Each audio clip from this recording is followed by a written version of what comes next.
Sveiki, čia vėl. Sveiki.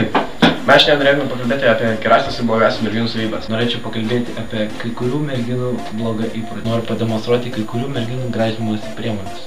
Tai yra špaklerkė ir Alone Life, kurį galite nusipirkti senukas. Koks šiandien rebus mano špaklis? Retkarčiais merginos prie savo vaikinus be reikalo naudoja fizinį smurtą.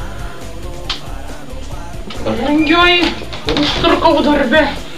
Kur buvai? Užtrukau darbe. Ach, tu velnias!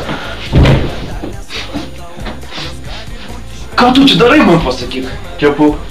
Tu pažiūrėk, bet druskos trūksta, pipiriukų, česnakų. Nu tu žiūrėk, svyla, dega, ugnies, Kurios merginos turi gerą savybę? Supratingumą. Sveika. O Jėzu, kai šiandien buvau tos statybose dulkės rėkia manęs vykdytojas, Jėzu, kai Ja, aš tave irgi suprantu, buvau šiandien porą irgi kartu nueisiu į tualetą. Gerai merginų savybė yra, kad jos supranta, kada trūksta meilė.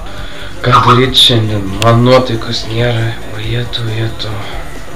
Daug, aš tau padėsiu.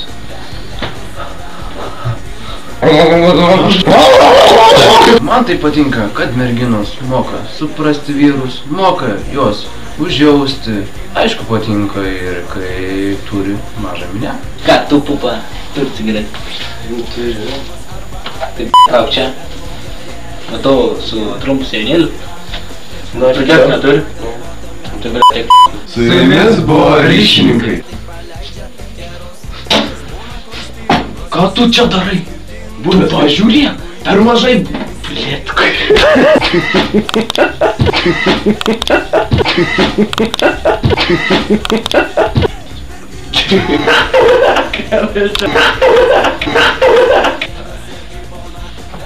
Jau,